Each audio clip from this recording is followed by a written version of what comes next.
Galera, como estudar a cinesiologia para entender a cinesiologia e não ficar decorando cinesiologia? Por que tem que entender e não tem que decorar? Bom, se vocês estão preocupados só em passar numa nota aí na universidade onde vocês estudam, passar na disciplina, tirar aquele merreca de 6 ali, porque normalmente a média é 6, e eu, sinceridade, acho uma merreca, por isso que aqui no Treino em Foco as provas são 8. Porque quem manda no Treino em Foco é eu, o Caio e o Jefferson. E o menino Jean agora querendo mandar também. Então o que acontece? Nós definimos, a média aqui no Treino em Foco aí para retirar o certificado é média 8, faz prova, tem que tirar 8, acabou. Pô, 6 é brincadeira, né, galera? É muito fácil tirar 6 em qualquer disciplina. E em tese ainda significa que 40% do conteúdo eu não consegui compreender bem. Em tese, claro que isso não é uma verdade absoluta, mas em tese, na avaliação, eu adquiri em torno de 60% do conteúdo, bom, passa, vai à frente, 40% não entendi, bom, não tem problema, passa, vai à frente. E o mercado de trabalho? E como é que fica para entender depois no mercado de trabalho? Complicou? Para entender depois no mercado de trabalho? Complicou. Então nós temos que entender, não só cinésio, tem que entender biomecânica, tem que entender fisiologia, tem que entender cineantro, tem que entender métodos e meios de treinamento, para entender as coisas. Porque no momento que eu entendo esses processos, estudo para entender, eu consigo aplicar, raciocinar, refletir, mudar, alternar, sempre com uma lógica cognitiva, sempre com um processo de interpretação e análise. Quando eu decoro, nada disso é possível fazer. Então, cinesiologia, e falando agora de cinesiologia, tendo o nosso amigo Murra para ajudar hoje, mesma coisa. Eu preciso entender. E o que nós estamos gravando? Vocês já viram várias videoaulas anteriores? Se não viram, eu sugiro que assistam as videoaulas anteriores, onde nós aplicamos um conceito bem legal para entender cinesiologia. Esse conceito é o conceito de pares antagônicos anatômicos. É uma forma de estudar cinesiologia. Não é a única e não é dogmática. Não precisa dizer amém para ela, mas é uma forma que eu sugiro e estimulo fortemente que vocês tentem estudar dessa forma e vejam se não vai funcionar para entender. Com o conceito de pares antagônicos anatômicos, eu começo a entender vários músculos atuantes numa articulação e o movimento que se faz nessa articulação. No caso hoje, glenumeral. Nós já estudamos glenumeral, onde o Murra fazia a extensão do ombro e fazia a flexão do ombro. Já foi estudado com deltoide, feixe posterior e anterior. Na verdade, foi a primeira aula que nós abrimos o conceito de pares antagônicos anatômicos para estudar cinésio. Hoje nós vamos falar da mesma articulação, o ombro, né? Gleno do processo glenoide da escápula e cabeça hemisférica do húmero, glenumeral, ombro, né? Na abdução e adução. Não vou discutir espaço supracromial, não vou discutir o pinçamento que pode ter do supraespinhal, não é essa a discussão da videoaula de hoje, é uma discussão interessante, é importante, mas não é pertinente ao tema de hoje. O tema de hoje é abdução glenumeral e adução glenumeral, tá? Logo depois da vinheta, vamos discutir pares antagônicos anatômicos aqui para aplicar nesse outro movimento e agora fugindo do plano sagital, porque nós estamos estudando o tempo todo no plano sagital, agora nós mudamos de plano. Vamos ver como é que funciona isso, logo depois da vinheta. E aí, galera, vocês estão estudando aí? Nós estamos estudando aqui, grupo de estudo do Treino em Foco, Ciência no Treino em Foco. Galera, quer receber artigo científico toda semana sobre informações pertinentes à área da educação física? O grupo de estudo Ciência do Treino em Foco, gratuito para vocês. Já conhece? Se não conhece, dá uma olhadinha no link e passa a ser um dos nossos alunos com um estudo organizado no nosso grupo de estudo Ciência no Treino em Foco. Galerinha, vamos lá, Vamos começar a estudar. Eu pego o movimento do húmero e verifico que o húmero faz esse movimento e o húmero faz esse movimento. Eu posso fazer uma amplitude maior, posso fazer uma amplitude menor, não importa a amplitude, importa o movimento. Movimento do húmero afastou do tórax, movimento do húmero aproximou do tórax. De novo, movimento do húmero afastou do tórax, movimento do húmero aproximou do tórax. Quando eu começo a analisar esse movimento do húmero, eu começo a analisar que aquele plano que divide o corpo em anterior e posterior, e esse plano é chamado de plano coronal ou frontal. Eu não gosto muito de frontal porque ele não entra pela frente, né? Então eu prefiro mais coronal. Então, plano coronal, se eu olhar o húmero, ele tangencia o tempo todo. Vamos ver se consigo mostrar aí, Jefferson. Se eu colocar o plano coronal aqui, dividindo o corpo em anterior e posterior, olha como o húmero tangencia o plano aqui. Então, é um movimento do húmero que ocorre nesse plano coronal. Se eu colocar o plano sagital aqui na articulação do ombro, a minha mão representa o plano sagital. Olha como o húmero agora não tangencia. Se eu colocar o plano transversal aqui na articulação do ombro, olha como o húmero não tangencia. Então, não é movimento nesse plano transversal, nem movimento no plano sagital. Agora, se eu colocar o plano coronal, olha como o húmero tangencia aqui. tangencia a minha mão, que representa o plano coronal. Então esse movimento do húmero é plano coronal. Ok, beleza. Agora um outro detalhe. Percebam que o húmero, quando ele se movimenta aqui, galera, e ele está fazendo um movimento no espaço, deixa eu mostrar um detalhe importante aqui para vocês. Esse movimento do húmero, se eu colocar um eixo aqui, ó, imaginário, tá? Percebam que o húmero ele faz um movimento rotatório ao redor desse eixo representado pela caneta. Ó. Deixa eu botar o preto aí, talvez, para o lado de vocês, para ficar melhor para ver. Ó, movimento do húmero. Eu estou fazendo uma amplitude curta, poderia fazer uma amplitude mais ampla, mas essa amplitude, percebam bem, a cabeça do húmero se mantém nesse espaço e ela roda, ó, ela roda sobre esse eixo. Então o movimento aqui é rotatório ao redor de um eixo que está associado ao plano coronal. O plano coronal e o eixo associado ao plano coronal é o eixo póstero-anterior ou antero-posterior. Percebo que o Murat está de frente para mim e de costa para vocês. Então eu projeto o eixo daqui para o lado de vocês, então ele passa a ser antero-posterior. Ou se eu projetar de vocês para mim, póstero-anterior. E esse eixo é o eixo que representa o movimento no plano coronal do húmero aqui, ó. E esse movimento do húmero no plano coronal, ele é denominado de abdução glenumeral e adução glenumeral, porque abre um ângulo com o tórax, né? Abrir, abdução, fecha um ângulo com o tórax, adução. Então, abdução glenumeral, adução glenumeral, top, beleza, tranquilo. Agora nós podemos chegar em análise de pares antagônicos anatômicos musculares aqui e entender as alavancas formadas e entender que todos os músculos que passam de um lado vão fazer um movimento e músculos que passam de outro lado farão outro movimento. Menino Caio, me auxilia aí, faz favor, entra por aqui, ó. Segura o eixo aqui assim para mim. Isso. Olha só, galerinha, o que nós vamos fazer agora, ó. Eu vou posicionar o latíssimo do dorso, hein? Olha só que doido. Então o latíssimo do dorso ele tem conexão aqui na frente, ó, no húmero, por isso que ele é um rotador interno glenumeral também. Então vou posicionar ele aqui. E aí vou colocar o latíssimo do dorso, ó. Tem feixes do latíssimo do dorso mais superiores, aqui no tórax. Isso, segurou aí que ficou melhor. Feixes mais mediais e inferiores e feixes do latíssimo do dorso vem aqui embaixo, ó. Aqui embaixo é fáscia tóraco-lombar. Ele vai se conectar na fáscia tóraco-lombar aqui. O latíssimo do dorso.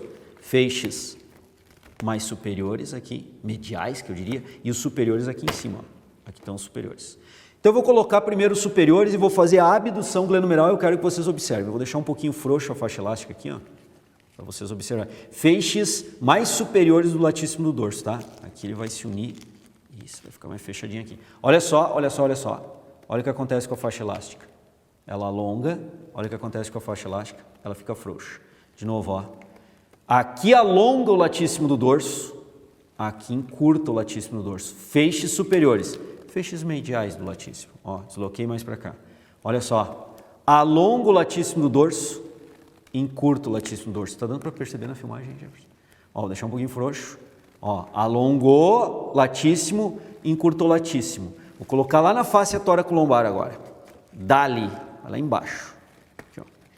Fáscia tóraco-lombar. Aí, ó, alongou o latíssimo do dorso, encurtou o latíssimo do dorso. Ficou frouxa a faixa elástica, representa o músculo encurtando. Alongou a faixa elástica, alongou o músculo. Então, quando eu abduzo o ombro, o latíssimo do dorso alonga. Quando eu aduzo o ombro, ele encurta e o latíssimo do dorso, obviamente, é um adutor glenumeral. Tanto os feixes inferiores, que estão na fáscia tóraco-lombar, quanto os feixes mediais, que estão nessa posição torácica, quanto os feixes superiores, que estão numa posição torácica mais superior aqui, ó. Também são adutores glenumerais, porque na abdução alonga, certo? Agora um detalhe do par antagônico anatômico. Olha por onde, tanto o feixe superior, quanto o feixe medial, quanto o feixe inferior, que está lá na fáscia tóraco-lombar, vou deixar ele aqui, ó, para segurar. Olha por onde eles estão passando em relação ao eixo. Consegue segurar aqui, Caio? Segura aí, velho. Aí. Aí tá beleza, olha, ficou aqui. Só segura lá a pontinha dele lá, ó. Aí, garoto. Ó. Olha o eixo, ele está abaixo do eixo. Claro que ele passa pela frente do húmero, por isso que ele tem o poder de rotação interna aqui no húmero, tá? Mas isso é discussão de outra videoaula. Aí é outro plano e outro eixo, né? Mas discutindo o plano coronal e o eixo póstero anterior, ele passa por baixo do eixo. Todos os músculos que passarem por baixo do eixo terão esse efeito. Todos os músculos que passarem por baixo do eixo. Agora o Caio vai manter segurando o eixo ali. Pode soltar aqui, Caio. Isso, segura aí. Eu vou colocar agora, ó, o deltoide, que nós já estudamos. Feixe anterior, pode segurar por aí. Pelo outro lado. Não, pode ficar. Vê se tu consegue lá então. Ah, garoto, agora sim. Ainda bem que o Caio pensa melhor do que eu, porque eu não consigo pensar bem essas coisas. Olha lá, ó, nós já discutimos que o deltoide, ele vem da espinha da escápula, acrômio, faz a bordo do acrômio aqui lateral e pega a clavícula aqui, ó. Tá? Essa parte mais distal da clavícula próxima à articulação. Distal porque aqui eu estou considerando essa articulação. Então, clavícula, acrômio, espinha da escápula. Então, vamos botar o deltoide cobrindo toda essa região. Aqui está o deltoide, ó. E aí o deltoide vai se inserir, galera, nesse ponto aqui, ó. Nesse ponto aqui, ó, do húmero. Está acima do eixo. O latíssimo estava abaixo do eixo. Olha o deltoide agora aqui, ó. Deixa eu tentar deixar ele aqui. Olha o deltoide. Ficou frouxo na abdução. E na adução, olha o que acontece com o deltoide. Olha o que acontece com o deltoide. Ele alonga. Olha a abdução de novo. Olha a abdução. Olha a abdução.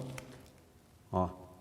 Ficou frouxo. Olha a adução. Olha a adução. Olha a adução. Ele alongou. Então o deltoide, ele é um abdutor glenumeral, assim como o supraespinhal, que eu não vou discutir ele agora nessa videoaula. Mas o que é importante agora nesse momento? Olha por onde está passando o deltoide e lembra do latíssimo que ele passava por dentro? O latíssimo, ó, mantém aí, Caio, agora vamos. Olha lá o latíssimo, ó, por baixo do eixo. O deltoide por cima e lateral ao eixo. O latíssimo por dentro e por baixo do eixo. Todos os músculos que passarem por baixo, ó, vão aduzir e os músculos que passarem por cima nessa articulação vão abduzir. Por isso que forma-se aqui, beleza aí. Forma-se aqui um par antagônico anatômico em relação ao eixo antero-posterior. Quem passa por cima abduz, quem passa por baixo aduz. Todos os músculos. São as alavancas formadas. Não tem como eu colocar o deltoide aqui e acreditar que o deltoide, quando faz esse movimento, ele vai alongar. Não existe isso, porque ele está acima do eixo. E todos os músculos que estão acima do eixo, ao fazer o movimento de abdução, vão encurtar, vão ficar frouxos, como eu estou representando pela faixa elástica, representando o encurtamento muscular. E quem está abaixo forma um par antagônico anatômico, porque é justamente o antagonismo, né?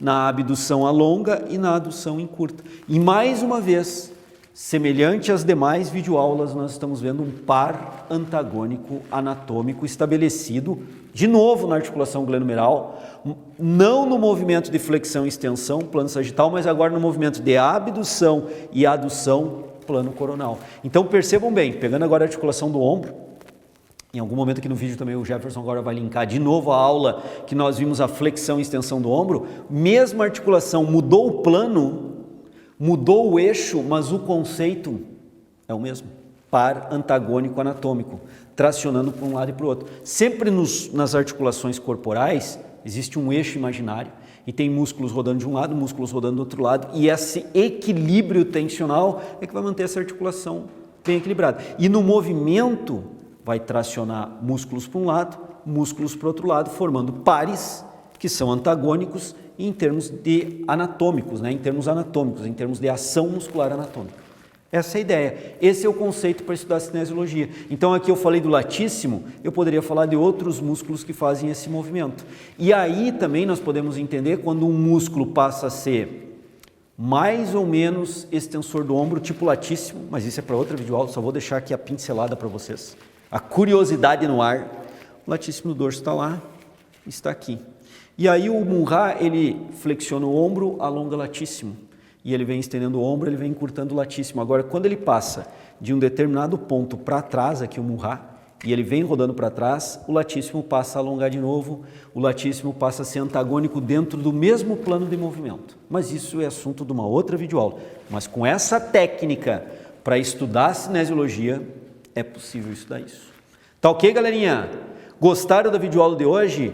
Auxílio do Anatômica, a empresa aí, parceira do Treino em Foco, que cedeu o Munhá para nós, que tem nos ajudado com a presença do Munhá nas nossas gravações. Então, muito obrigado à empresa Anatomic, né, por essa parceria com o Treino em Foco, assim como temos parceria com a Bodymetrics, com várias Miotech, com várias Terra Azul, várias outras empresas, FURB, Universidade Regional do Blumenau, onde nós gravamos. Então nós temos parceria com várias empresas que contribuem demais para nós termos qualidade informativa nas nossas videoaulas. Muito obrigado a todas essas empresas, hoje em particular a Anatomic. Gostou do vídeo? Foi informativo?